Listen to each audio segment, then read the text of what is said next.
Good morning and welcome to the Senior Hour, which is sponsored by Comfort Keepers In-Home Care and Advanced Audiology.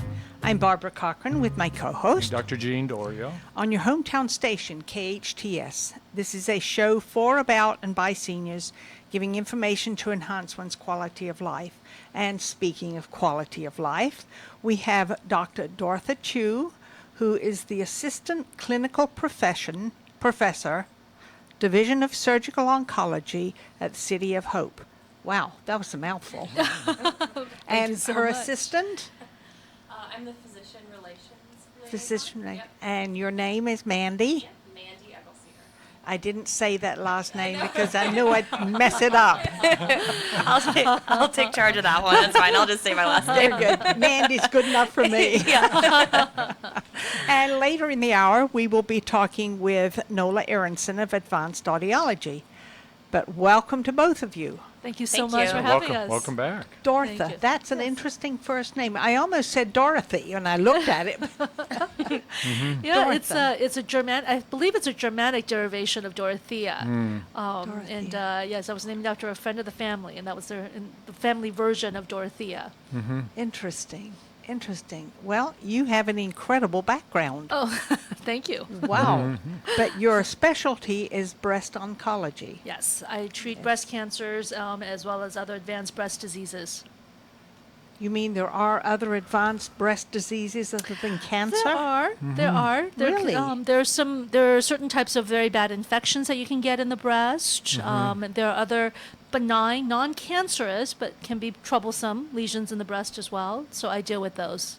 Yeah, with my first child, my daughter, I breastfed, but I got a massive lump. And the doctor said it would be better if you stopped. So I Yes. stopped, unfortunately. But she got about 6 weeks worth. Well, that's still pretty good. So that's yeah, awesome. that's what the doctor told me. He said, "Yeah, you did very well, but I don't think we should go any further." No. So Yeah, unfortunately, that's pretty common in breastfeeding women is to get that kind of condition. interesting. Yeah. Well, what happened is after I stopped breastfeeding, eventually the lump went away. Yes. And that's sometimes happens too. Oh, well, obviously it Yes. does. It did with me. Fortunately, the majority do. Most of the time, those are just collections of milk ducts that get a little out of control with producing milk, and so you get these collections. And most of the time, once you stop breastfeeding, it just sort of all kind of melts away. Every once in a while, those can become infected because of blockages, Right. and then we do have a bigger problem. But those are the infections really are relatively rare. It's most of the time we can just kind of stop breastfeeding and then kind of watch it, and it'll go away on its It'll own. go away. Well, it did Yes. for me, thank goodness. Oh, yes. And of no, course, I It's didn't good to try avoid it. surgery if you don't need it. Yeah, I didn't try it on the other two. I said, no, I don't want to go through that again. Fair enough. Well, let's talk a little bit about what happens when our seniors are told you have a mass Yes. in your breast, and I think we should allay their fears a little bit, maybe statistically, and also with the idea that there's a road that is followed when one finds a mass. And let's start with first breast exams Absolutely. and mammograms and how we detect masses, and then move forward with that discussion. Sure. Well, certainly the best tool that we still have currently is the mammogram, as far as imaging is concerned. The vast majority of breast cancers will be detectable on a mammogram in a very early stage, before it's large enough for you to feel or any other physical signs. So that annual mammogram is our best test. It's not perfect. No test is perfect, but it certainly catches the vast majority, and it's certainly worth it. And if we catch it while it is still so small that it's not something you can feel or see, and just on the mammogram, we can usually fix those pretty easily and with very little fuss, so to speak, these days, especially for older women. The cancers that develop in older women tend to be a lot lazier, is how I describe them. They're A just lot lazier. yes. That's interesting. Exactly. Lazy cancer, that's what you want. But what that translates into is that they tend to grow very slowly, and so they don't get out of control. So we have time to sort of deal with them.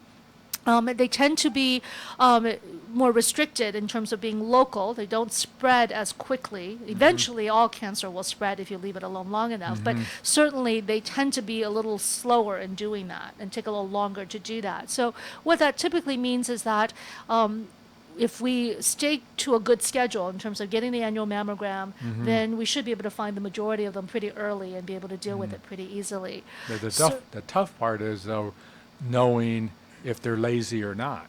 Because, True. yeah, you want to, if something comes up and it's suspicious, you don't want to say, it'll be lazy Oh, and it'll be just absolutely. fine and I can just wait for another 6 months. You don't want to do that because, No. if it's really, some of these are rapidly growing. Why that is, we don't know. But if it is, Absolutely. you want to have figured out that it is to prevent spread of it. Oh, absolutely. And so, no, I would never advocate anyone waiting.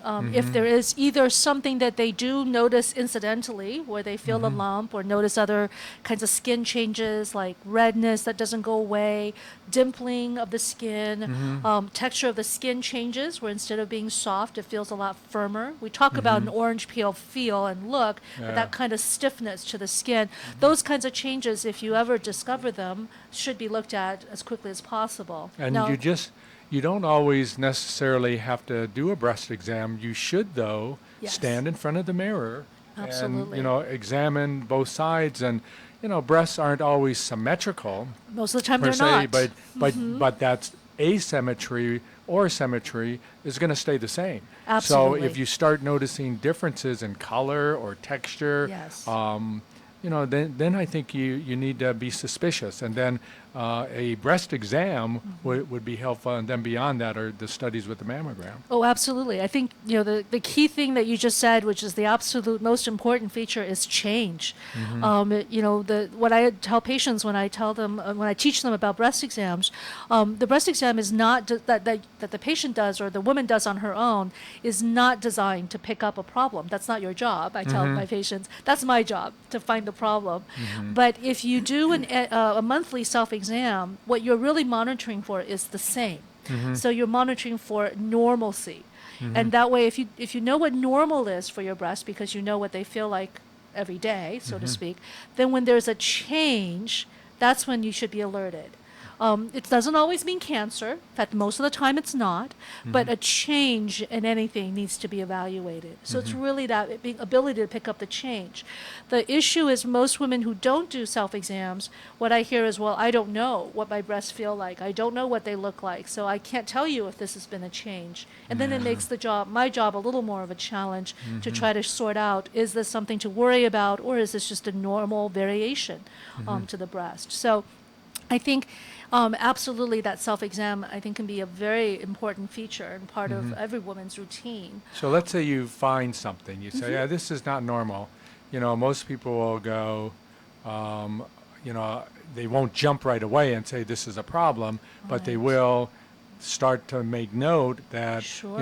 last week it felt smaller, now it feels a little bigger, and now it's tender. Oh, now my skin Sure. is red. Things like that start to happen, and you then at that point can't ignore, and you have to take the next step. And taking Absolutely. the next step is probably to see your primary care doctor Yes. and then hopefully get a mammogram. Yes, I would completely agree that that's usually the sort of sequence of events, and I would encourage women to do that.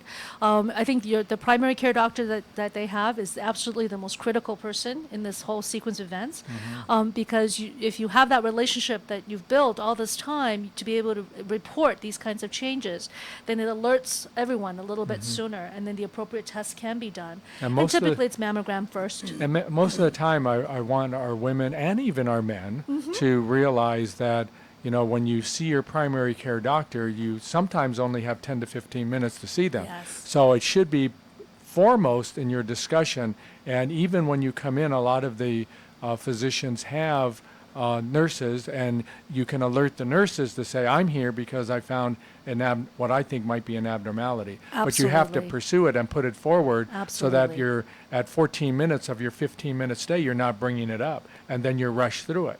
I completely agree. I think again, that's so important because I do see that as well. Patients sometimes are reluctant initially because they don't want to Afraid. bother anyone or they're afraid of the answer, and then they delay it either at that meeting or the next until the next meeting, and sometimes that can be an issue. Yes, even though the majority are lazy, there's no way to tell that just on mammogram initially. We can only really tell once we have some tissue that we can look at under Right. the microscope and run some tests, and that would be the next step. Would be that If the obtaining that mammogram, tissue.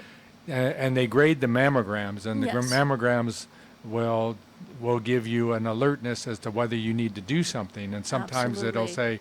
say, have the patient repeat in 6 months, and your Right. doctor will tell you that. But then Absolutely. sometimes you have to be aggressive, like you're saying. Yeah. I think that again, it's the most important thing. A lot of patients are afraid of getting that mammogram, and because they're afraid of what it might show. And the honest answer is, again, the vast majority of things that we see are not going to be cancer, but we won't know that until we look.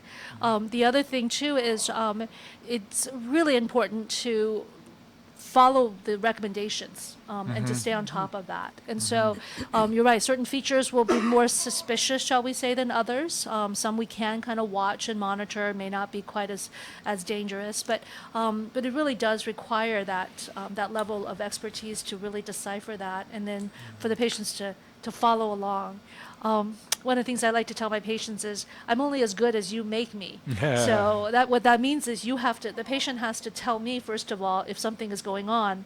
right. If they don't tell me, I may not know, and I may not be able to help them. And the other thing is, of course, if I recommend a certain course of either treatment or monitoring, that they do their best to help me make sure that that gets done so that things do not get missed. One of the things that I wanted to ask about is, if a woman has cancer, she has a breast removed. I've heard that daughters many times will think, uh-oh, I'm going to get it too. Right. Maybe I should get my breast removed. Right. How true is that?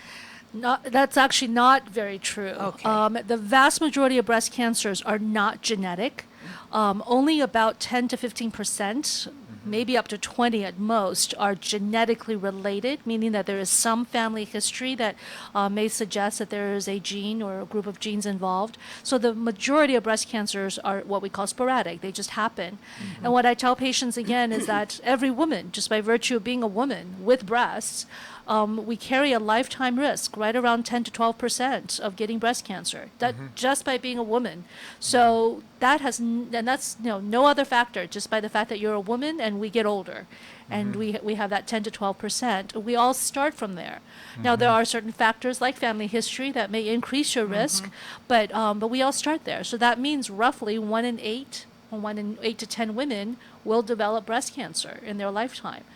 Which one? I don't know, just by looking, but we all carry that risk. And so it certainly, doesn't mean that if you have no family history that you cannot get breast cancer. On the other hand, if you do have a close female relative, like a mother or sister or grandmother, aunt, who did develop breast cancer, then there are certain things we look at to see if there might be a genetic risk that would raise that 10% up higher. Things that we look for are multiple family members. Again, if you're just looking at one female relative, if you have 10 women in your family and you have one breast cancer, well, there's your 1 in 10, That's right? true. That's So true, yes. one doesn't really alert me too much. But if you start to get 2 or more in the same family, on the same side of the family, and this could be either maternal or paternal, so it doesn't mean that it's on the father's side, we can ignore that. There's nothing magical about being on mom's side. And so you do look at both sides of the family. So if we start to look at 2 or more on the same side of the family, we start to think about it and start to be concerned. Certainly 3 or more, we definitely start looking for a pattern. I think there might be a pattern. We look at age of onset. When were they diagnosed? The vast majority are going to be diagnosed postmenopausally. So if they were all greater than age 50, less of a risk of genetics. But certainly if you have some that are diagnosed younger, we start to think genetics. There are certain more rare types of breast cancer that are more common in genetic cancers. So if you get one of these rare types diagnosed, either yourself or in the family, that might be another trigger to kind of think, could there be a genetic component? So there are multiple things we look at to see if you're at genetic risk. But just having one doesn't mean that you have a higher than necessarily higher than normal risk. But I do encourage women, if you do have any family history, the best way to know, are you at higher risk, is to have a good discussion starting with your primary care doctor or gynecologist. I know some younger women tend to have gynecologists, maybe not a primary care physician. So I think that's a very good place to start. They can start looking at these patterns and see, could there be one? Oftentimes what happens next is they either get sent to a genetic counselor to really tease out the finer points and decide if they do have a risk or not, if that's available. Or if they have access to someone like me, I do my own genetic counseling, and so I'm very comfortable with that. So one of the things I do is high-risk screening, so I know which are the factors we look for. So a breast surgeon like myself might be another option to sort of have that conversation and see if that's something they need to look at. If they do meet criteria, then that's where we send them on to the next level, which is actual testing. To see if they have a genetic risk.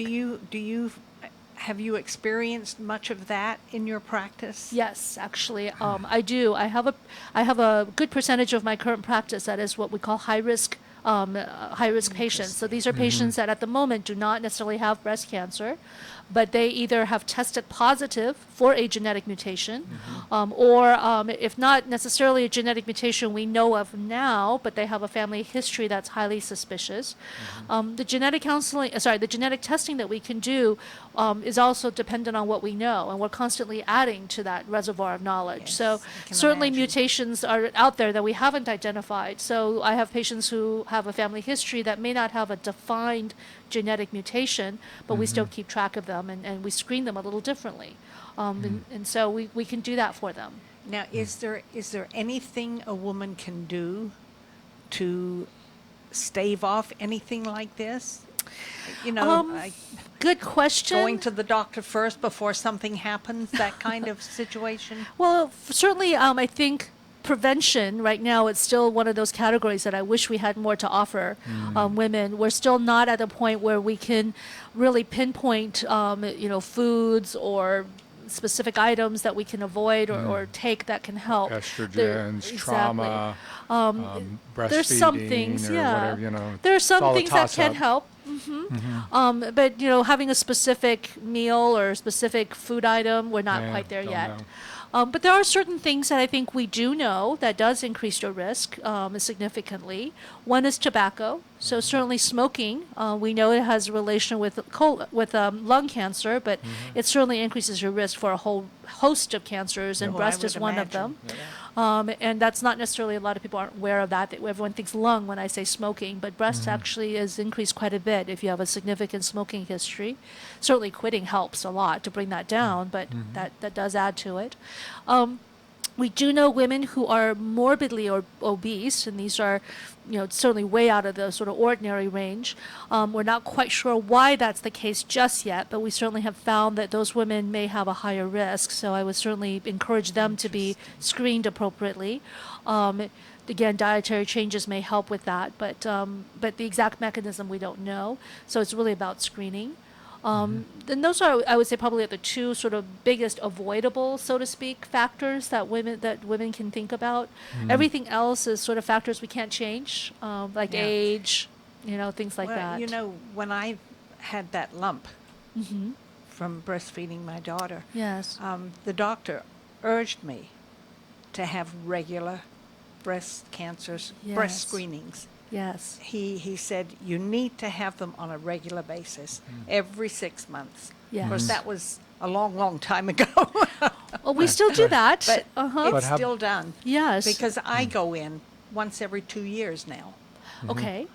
That's fair. To have one. So There's- how often, so our listeners, or the women are Yes. now listening, and they're maybe 88 years old, and they're Yes. saying, I'm not going to get my mammogram anymore because I'm just out of the arena where the time schedule where I could get something. But is that true? Or do you That's not recommend true. No. do you recommend that when you're 90 or 94 that you should continue getting a yearly or every other year?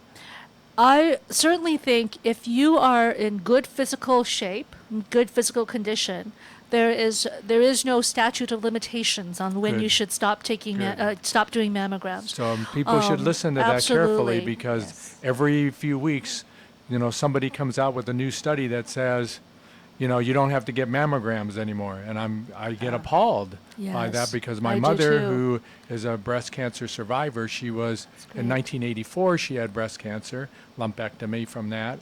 And then when she was 90, she had another lump that was cancerous, and they did a lumpectomy on that. Yes. But she was getting her mammograms, and they already knew that she had it before, but they were still giving her mammograms at the age of 90.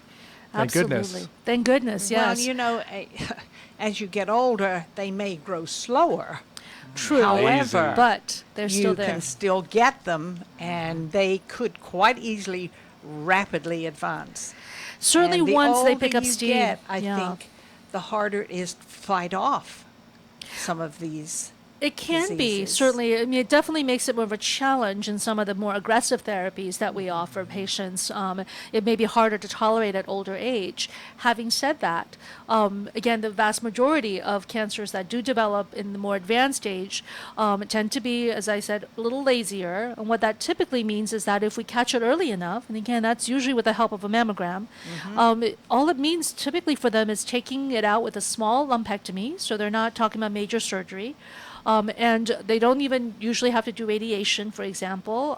Very rarely do we give patients that age with chemotherapy. They don't need it. And so we're talking about a little pill that they would take maybe once a day for a few years. And so it's very well treatable, but it needs to be found early. Any cancer, if you let it sit long enough, when it gets to a certain point, it starts to get out of Yes. control, and there's not much we can do. And the problem is that once it gets to that point, then anything we do is going to have to be more aggressive, and it's a lot harder on an older patient if that's the case. So I certainly do advocate that if you're in good, reasonable, health, that you should continue to get an annual mammogram. Skipping a year, again, yes, technically speaking, if you do get a cancer, they grow slow enough that it may not be that big. But to me, why would you want to risk that? An annual mammogram, the risk is so low in terms of any kind of exposures that it just doesn't make sense to me to avoid them. Correct. Now, having said that, certainly as women get older, sometimes they do develop a multitude of other health issues. And if you do have some severe other health issues where your overall health is severely impacted, then perhaps this is not the top of your list of things to worry about. But but these days, I think I find my patients that even the older they are, the age has really just become a number. I have certainly agree. older Isn't that great? patients. I think it's wonderful.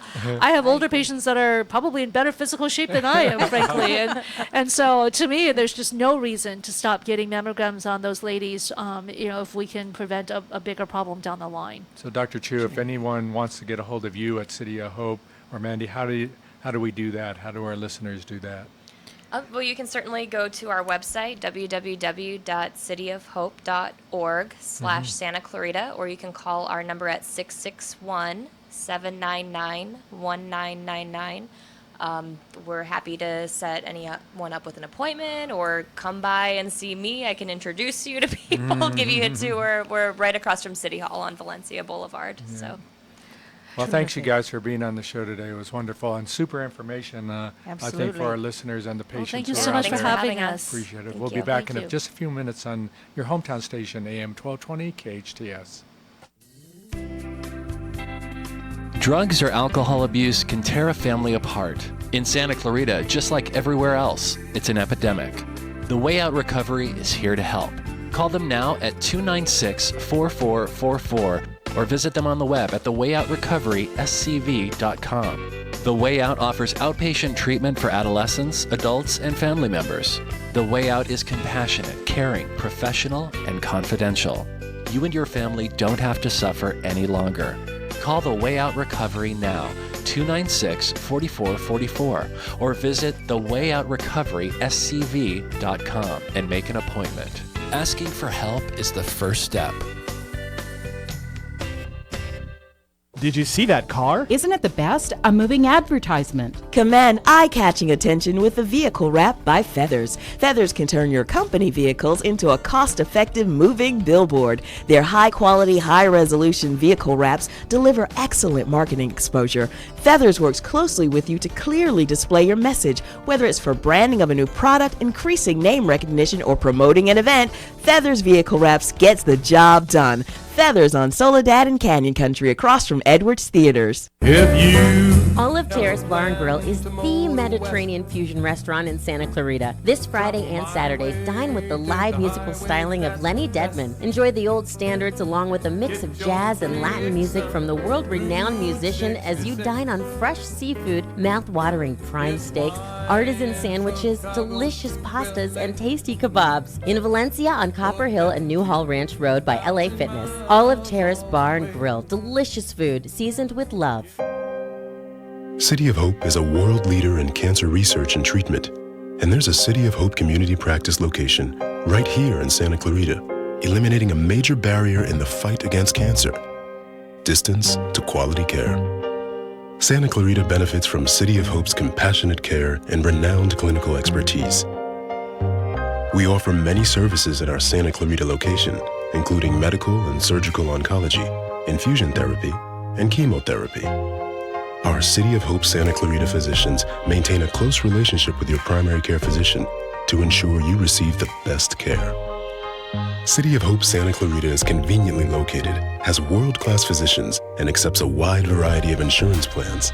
To learn more, visit cityofhope.org/Santa Clarita or call 661-799-1999. City of Hope, the miracle of science with soul.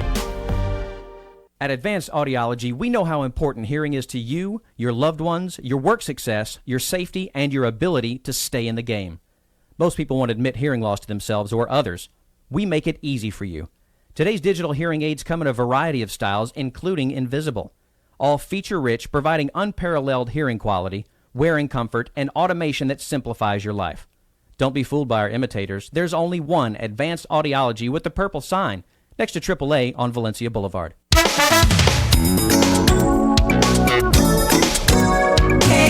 KHTS. You need me, will you still feed me when I'm 64? Welcome back to the Senior Hour. I'm Barbara Cochran with my co-host Dr. Jean Dorio on your hometown station KHTS. And we're speaking now with Nola Aronson of Advanced Audiology and Dr. David Sue. Welcome to both of you. Thank you. Haven't seen you for a while, Nola. Yeah. Been traveling. I know the last time you were in Florida, but I don't. Irma's coming aboard right now there, so by Saturday or Sunday, I think they're going to have some pretty bad storms. You're not going to try to go down there and windsurf or anything, are you? No, I'm not going back there for a while now. Well, you ought to try parasailing the next time. Yeah. That's sounds fun. good, Barbara. 185 miles an hour winds. Yeah. It's fun. It'll blow you to Kansas. Yeah, parasailing is a lot of fun. If you ever get a chance to do it. Really? Oh, did you do it? Oh, yes, I certainly did. She's done everything. I climbed Started the on Eiffel Tower. Motorcycle. Really? Oh, yeah. Yeah, Rode motorcycles. And if I still had great. someone to ride them with me, I'd do it still. I Jessica? love it. Yeah, so you don't know anybody that rides motorcycles anymore, huh? Well, my son does, but he has a family and a business, and he doesn't want to, take a chance at this point. But my deceased son was world famous. Oh, really? He was the first American to race the Paris-Dakar. Wow. When it was starting at the Eiffel Tower, going down through Africa and over to Dakar. Oh, wow. 8,700 miles. Wow. On a motorcycle. First That's American amazing. to do that. Yeah, he came in 7th overall. Wow. That's great. Pretty good. Yeah, they were practically born on motorcycles. My first husband loved him. And so that's all of us did. So it was fun. So that's why you're so brave. Yeah, she is. She's got guts. You were indoctrinated into danger. Barbara, you Barbara only Eva live Knievel. once. Yeah, Barbara Eva Knievel. You only live once. And if you have a chance to do something exciting, I think you should do it. Really. Yeah. That's always been my philosophy. So anyway. That's why you stay so young. Yep, absolutely. Thank you. Well, as long as I can think young. You do. Yearly, I may be not so young, but Yeah. as long as I think young. Age is only a number. That's Yes, exactly agreed. right. It That's is. right. So what's on the horizon in terms of hearing? You know, we've talked before in the past about hearing aids and quality of life and how our seniors just don't understand the loss of their hearing or just ignore it. What do you got for us, Nola, today that would enhance the understanding for our senior patients out there that could allow them to improve their quality of life?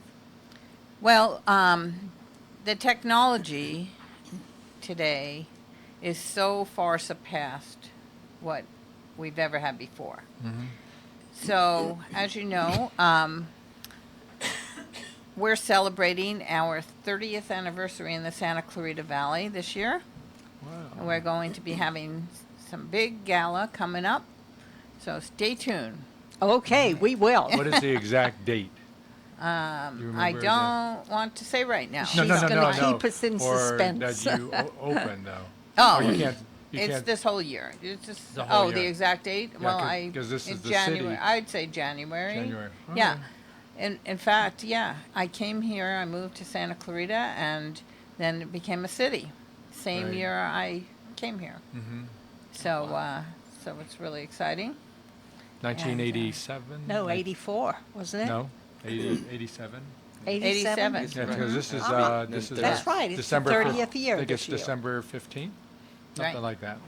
So we'll be celebrating the city anniversary as well, 30th anniversary as Right. well as your 30th anniversary. Big so year. how's the ride been? Not on a motorcycle, but how has the ride been? It's been wonderful, and I started off in a practice on Lyons Avenue called Audiology Services of Newhall with Randall Randy. Bartlett.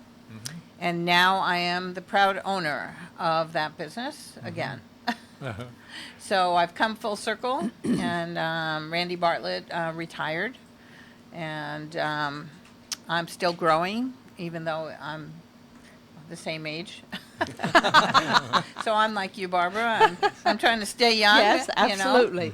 And so we bought that business from Randy, and so anybody have that was a customer of Audiology Services of Newhall, and he also had an office in Mission Hills called Audiology Partners of Mission Hills. I've taken over both those practices, and we have an office also located in Mission Hills. And it was supposed to open already, but we have an office upcoming in Northridge. So we will have another satellite office in Northridge also. So, Congratulations. yeah. That's Oh, that is wonderful. So we're expanding, your and 30th Dr. year? Sue here is going to be running that office. It will be Great. a part-time office to start with. Yeah, and I'm looking forward to that. I live and grew up in Northridge. It's Wow, been perfect. awesome being able to come up and serve Valencia, but obviously having something a little closer would be really nice too. Now, how did you become, what made you decide to go into this field? I kind of stumbled into audiology, but just a few things kind of fell into place that let me know that it was kind of the right place and the right calling. I actually had a lot of ear infections as a child, so I don't Interesting. remember it, but obviously I had to have had hearing tested and you know, getting my ears checked regularly, and just in a way, right, you're just kind of aware of your ears then. And then going through college, I was thinking more engineering, but I liked more sciences. I wanted to work with people. I did like the medical slant. And so audiology was this great intersection of hearing, of helping people, being a doctor, but also being a counselor. You know, we don't just talk about hearing loss or hearing aids. We really help to, I think we transform people's communication. You know, we transform their hearing life and their hearing health care. Interesting. Now, do you have a family in the valley? Yes, so my parents still live in the valley. They do? Yes, and yeah, and so that's just, it's been home. It's home for me, so it's been great. That's wonderful. Well, it's good to see you here. Thank you. Yes. Welcome. Good Welcome to be to here. the community. Appreciate it. Yes. Yeah, thank We're you. happy to have him on our team. He's a wonderful person. The patients really like him a lot. He's very knowledgeable, and we are happy to have him. Thanks. That's wonderful. So- That's wonderful. Oh, sorry. I was just actually thinking, Dr. Dario, your question about sort of technology and where we're looking at for the future. And I've seen hearing aids as a vehicle. Think of before when there was horse and buggy, and then they went to the automobile. The lifestyle changes. What wasn't available and now is, or even with cell phones. I think maybe even more of a close analogy. The communication limitations prior to cell phones were good, but then of course the cell phones just opened up a whole new world. And I think you can think of different levels like that with hearing devices when we lose some of those connections in our hearing and our communication, and then the hearing devices open those up and cast hopefully new horizons as well. Yeah, and That's great. I think they have become more aesthetically pleasing also. True. Oh yeah, you don't see them at all Right. anymore. No, you don't. can call them Yeah. Bluetooth headsets, which is our new cool technology. Yeah. Yeah, because Yeah, they are it Bluetooth is. headsets. So they do hook up to your smartphones, your iPhones. You can answer your phone without having to hold it up to your ear. You can listen to your music. You can go for a run and have your music on. You know how people have to have these long wires hanging out of their ears and everything? Well, you don't have to do that if you have these devices. So they're no longer what we call hearing aids. That's right. We call them Bluetooth devices. And just think of it as really good technology to keep you in communication, like Dr. Sue said here, we can all stay connected. It's when we lose those connections that we start to feel isolated, depressed, not able to do the things we wanted to do before. Because your husband has that problem, right, Barbara? And my Yes. husband has that problem. Now, he has really good hearing aids, of course, because he's my You're in husband. that business. That's right. Well, it's interesting because I'll say something to Russ. He said, "What did you say?" I said, "Do you have your ears in?" I call them his ears. Right. Because Because they are his ears. it's it's hard for him to, he hears the sound, but it's muffled. Right. And when the hearing aids are in, my goodness, I can hear. And there's no muffle. Right. So I always say to him, "Do you have your ears in?" Oops, no. Right. And people are constantly talking about price when it comes to their hearing. Now, I don't think people would consider price if they couldn't see. That's true. They would get the best glasses. They don't want them to scratch. They want them anti-glare. They want them, And yes, you can buy cheap glasses, but maybe you don't see as well. That's true. It's the same thing with hearing devices. What happens to us in private practice is that our prices are higher because we bundle our prices for service with the hearing aid. It's not just a commodity. It is actually a medical device that needs a lot of care and programming and knowledge. We went to school for 8 years to do what we do. We wouldn't have to, if anybody can do it, why did we have to go to school for 8 years to understand about this technology? And so it's not all about just price. Now, if somebody buys a hearing aid with our company, they have a hearing aid for at least 5 years, and in that 5 years, they get free batteries, free quarterly cleanings and adjustments, any loaner hearing aid if their hearing aids break down, and they don't pay us another cent in those 5 years. Do you know how much that would add up to? If you were really paying for every service. But what we want is the person wearing them and using them. And if we had to nickel and dime everybody for every time they came in the door, then they wouldn't wear them. Right. You know what I mean? They wouldn't come back and say, "Hey, this is too tinny. I'm not hearing as well." Right. So you really have to consider that. We spend a lot of time with people and we give a lot for, you know, for the service. It's not just the cost of the hearing aid. Yeah, well, it's a matter of improving your way of living. Right. It's a quality of life issue. It really is. Right. But also technically, the hearing aids for our seniors right now, some of them are not technically involved in anything. They don't use computers. And for them to have hearing aids that are technically out there, they need to have good follow-up. They need to have an awareness of what they might be doing wrong because their hearing aids aren't working, that a quick adjustment could bring it back to them, and they don't give up on it. Exactly. Right. Because you see a lot of people who say, it didn't work, and that's it. Money's out the door. Right. Right. Right. So even if you spend $2,000, you don't want that sitting in your drawer, Oh, absolutely not. you know? And that's when you go to some of the, you know, the big box stores, that's what they're charging for hearing aids. And you So don't get that's that. just you the don't hearing get, aid. Yeah, you don't get that follow-up service. No. And that Well, you do. You can go in there, but you might wait a month, and That's it's right. not happening right now. no. You know. So also, the quality is not there. No, it isn't. And I think we had the eagle eye over there saying that we need to take a break. So we'll be Okay. back in a few minutes. I'm Barbara Cochran with my co-host, Dr. Jean Dorio, on your hometown station, KHTS.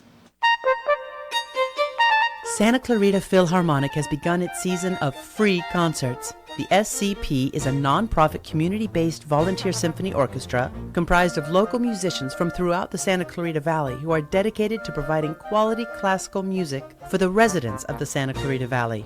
Like the Santa Clarita Philharmonic on Facebook or visit santaclaritaphilharmonic.org for more information.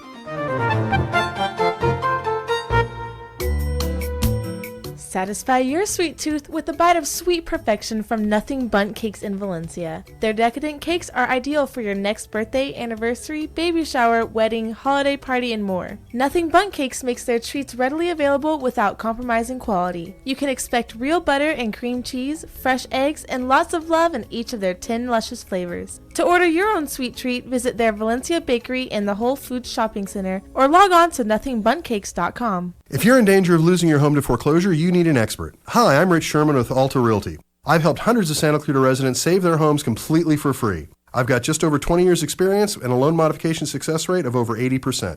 I can negotiate better terms with your bank and I can save your home from foreclosure. And again, we do this completely for free. So if you're in any danger, please call me today at 661-714-1400. That number again is 661-714-1400. I'm Rich Sherman with Alta Realty, and I'll be happy to help you save your home for free.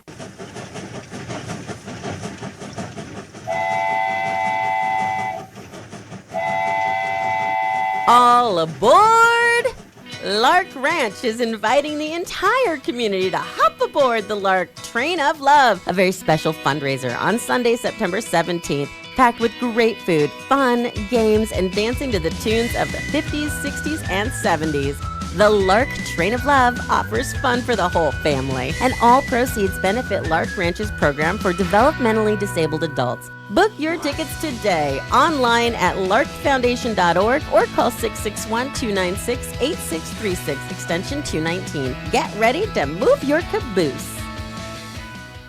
At Advanced Audiology, we know how important hearing is to you, your loved ones, your work success, your safety, and your ability to stay in the game. Most people won't admit hearing loss to themselves or others. We make it easy for you. Today's digital hearing aids come in a variety of styles, including invisible. All feature-rich, providing unparalleled hearing quality, wearing comfort, and automation that simplifies your life. Don't be fooled by our imitators. There's only one Advanced Audiology with the purple sign next to AAA on Valencia Boulevard. KHTS. Still need me? Will you still feed me when I'm 64? Welcome back to the Senior Hour. I'm Barbara Cochran with my co-host, Dr. Jean Dorio, on your hometown station, KHTS. And we're speaking with Nola Aronson and Dr. David Sue of Advanced Audiology. And we have a few minutes left. Yeah. You have a few things to tell us. In a few minutes left. So because it's our 30th anniversary, we had a goal this year of 1,500 free hearing screenings for the community. It's very good to get a baseline of your hearing, even if you feel it's normal, just to see where you're at. So as you get older, you can know where it started from. So we recommend anybody age 50 and over to at least get a baseline, just like you do for your other health issues. And so what we're doing is we're also taking any proceeds, 10% of our proceeds from our hearing aid sales, and donating them back to the community. So we not only help you hear better, but we help you help your community. So we just finished doing Circle of Hope for breast cancer survivors, breast cancer people, to help them survive. And then we've donated to a new organization called Youth for Dance. And that organization, run by Ingrid Blanco and Willie, that organization, by donating to them, I am going to be able to give 15 children from the Boys and Girls Club free dance lessons. Wow. Wonderful. And so, and also, the Seroptimists, we manage a group of girls that are teenagers called Go Girls, and those girls are also going to be able to get free dance lessons. So it's not just about dancing, but it's about feeling better about yourself. Absolutely. And a lot of our education in the schools and stuff has taken away these extracurricular activities. This will allow children to have these activities again and do what they like to do. That's wonderful. So that's what we like to do. And so also next week we're having an open house. You can reach us by calling 661-253-EARS. That's 661-253-3277. Remember, hearing is what connects you to life. Absolutely. Without your hearing, you can't communicate with people. As Helen Keller said, hearing connects you to people, and vision connects you to things. Mm-hmm. So But both connect you to the world. that's right. That's right. So we need both. Need It's both. not you just have a Right. choice to wear glasses and not be able to hear. And she found an alternative to be able to connect to the world. But, for individuals like ourselves, when we lose one of our senses, we have to augment it, and science and technology has allowed that to happen. Right. Right. And you've taken that, Nola, and we've appreciated it. That brought Dr. Sue on board to help not only enhance the quality of life for our seniors here in Santa Clarita, but you're spreading that out. Plus, you're donating your time and even money to efforts here in our valley that move our community forward, and we thank you for that. Okay, you're welcome, and we enjoy it. That is wonderful. And we know that you do. Steve, your husband, goes around to offices and he discusses issues with our patients, and you do the same thing in terms And of. plus, he has an 85% hearing loss, so he has the experience. And you would never. And you would suspect never that. know it. You would never know it. Because he has very good hearing technology. He's connected to the world. Mhm. And so he can keep doing his job, which is Mhm. what he loves, talking to people. That's wonderful. Okay. It's good to So- talk to both of Yes. you. Thank you for having me. It's Welcome, been Dr. wonderful. Dr. Sue, Dr. Aronson, thank you both for being here today. We appreciate it. From Advanced Audiology, phone number is 253-EARS. That's 253-3277.